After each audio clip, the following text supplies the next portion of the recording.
Masih ingat tentang kisah Rasulullah dan petani kurma? Mari kita bahas.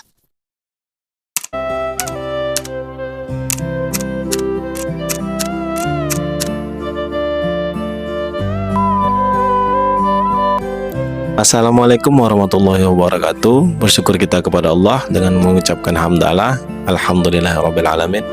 Berselawat kita kepada Rasulullah dengan melafazkan Allahumma sholli ala sayyidina Muhammad wa ala sayyidina Muhammad.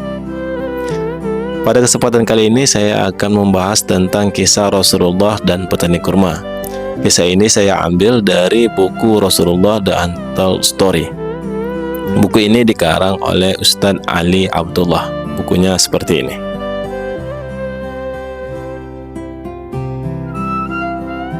Pada suatu kesempatan, Rasulullah pernah berpendapat tentang suatu perkara.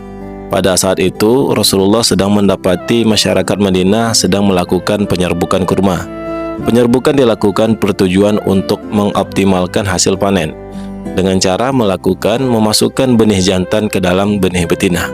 Kemudian Rasulullah berpendapat bahwa jika hal itu tidak dilakukan, maka hasilnya akan baik. Mendengar pendapat dari Rasulullah SAW, tentu saja masyarakat Madinah yang mendengar kabar tersebut tidak melakukan penyerbukan sebagaimana yang mereka lakukan sebelumnya. Beberapa waktu terlewati, tibalah pada saat pemanenan atau pemetikan buah kurma. Ternyata hasil panen yang dihasilkan oleh masyarakat Madinah tidak seperti biasanya, jumlahnya lebih sedikit. Hal ini dikarenakan mereka tidak melakukan lagi penyerbukan seperti pada hal sebelumnya. Bisa dikatakan bahwa pendapat Rasulullah SAW untuk meninggalkan penyerbukan kurma tersebut menjadi sebab berkurangnya hasil panen masyarakat tersebut. Kemudian hal ini dilaporkan kepada Rasulullah SAW.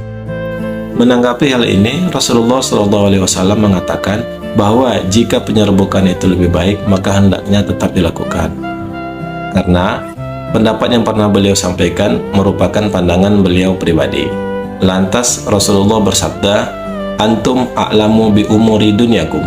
Artinya, kalian lebih mengetahui tentang perkara dunia kalian. Kisah tersebut membuktikan bahwa Rasulullah SAW ketika mengeluarkan pendapat tidak memaksakan pendapatnya. Beliau cenderung melihat kepada fakta dan hasil yang lebih baik. Padahal, jika kita lihat, Rasulullah SAW adalah seorang pemimpin negara, panglima perang, dan juga tentu Rasulullah yang langsung mendapat mandat dari Allah Subhanahu wa Ta'ala. Dengan begitu, tepatlah Rasulullah SAW diutus untuk umat manusia. Dari sini semakin terlihatlah bagaimana kemuliaan dan kesempurnaan Rasulullah SAW.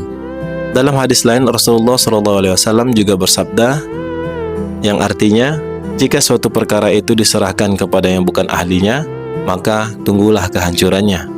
Hal ini juga memberikan pelajaran kepada kita bahwa sesuatu hal itu harus diserahkan kepada ahlinya agar menjadi baik dan bagus hasilnya. Begitupun sebaliknya, jika yang memegang atau yang mengurus sesuatu hal itu bukan yang ahlinya, maka akan menjadi sia-sia atau malah menjadi hancur. Jadi, tidak serta-merta segala hal itu bisa dipegang oleh semua orang. Tentu ada porsinya masing-masing bagi setiap orang. Hal inilah yang menjadi keberagaman dan kelestarian alam semesta ini. Tentu keberagaman fungsi ini Allah ciptakan sesuai sunatullahnya. Mohon maaf jika ada yang salah dan silakan diluruskan bila ada yang keliru. Wabillahi taufiq wal hidayah. Wassalamualaikum warahmatullahi wabarakatuh.